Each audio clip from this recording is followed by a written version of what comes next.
Hello lovely people, ఎలా ఉన్నారు అందరూ? ఇవాళ నేను నీకు చిట్టి చిట్టి మల్లెపూలు లాంటి వడియాలు ఎలా పెట్టాలో చూపిస్తానండి. ఇవి చాలా బాగుంటాయి, చాలా టేస్టీగా ఉంటాయి.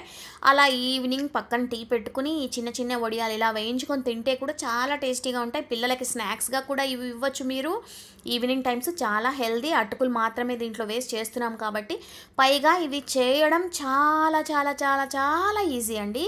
సో ఇవి ఎలా చేయాలి నేను ఇప్పుడు మీకు చూపించేస్తాను. మీకు కనుక నా వీడియోస్ యూస్ఫుల్గా ఉంటే తప్పకుండా లైక్, షేర్ అండ్ సబ్స్క్రైబ్ చేసుకోండి నా ఛానల్కి. సో వీడియోలోకి అయితే గబగబా వెళ్ళిపోదాం. టకటకా చూసేయండి, చకచకా చేసేసుకోండి. ముందుగా ఒక మిక్సీ జార్లో కొంచెం కొత్తిమీర, ఒక 4 పచ్చిమిరపకాయలు వేసి దీన్ని కొంచెం బరకగా పేస్ట్ చేసి పక్కన పెట్టుకోండి. ఇప్పుడు మనం ఒక కప్పు అటుకులు తీసుకుని దాన్ని బాగా నిదానంగా నీళ్ళల్లో కడిగి ఆ నీళ్లు చక్కగా వంపేయండి.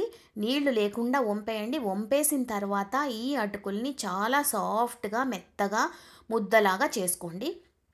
చేత్తో బాగా ఇలా మ్యాష్ చేయండి. నిదానంగా దీన్ని మ్యాష్ చేయండి. ఒక అరగంట సేపు నానబెడితే చక్కగా మ్యాష్ అయిపోతాయి. మనం ఇలాగా నిదానంగా మ్యాష్ చేసుకుని ముద్ద చేసుకోవాలి. తర్వాత రుచికి సరిపడా ఉప్పు, ఇంగువ, మనం చేసుకున్న పచ్చిమిరపకాయ పేస్ట్ దీంట్లో వేసి కలిపేద్దాం.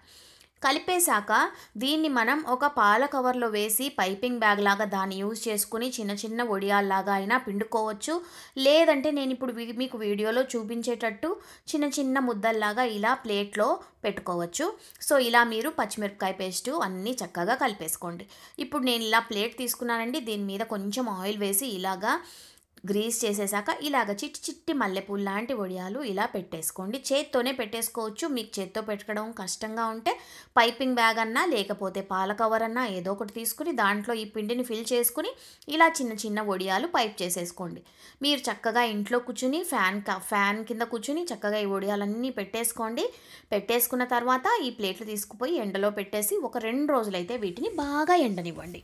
2 రోజుల తర్వాత ఇవి చక్కగా ఎండుతాయి. కొంచెం ఇవి లోపల వరకు బాగా ఎండాలండి. చూసారా, చక్కగా నీట్గా ఇలా అన్నీ పెట్టేసుకుని ఎండబెట్టేసుకున్నానండి. 2 రోజులైతే నేను ఎండబెట్టాను. తర్వాత ఇలా చక్కగా నూనెలో వేసుకుని వేయించుకుని ఎంజాయ్ చేయడమే. నెక్స్ట్ వీడియోలో మళ్ళీ మిమ్మల్ని కలిసేంత వరకు ఉంటాను. మీ విజీ.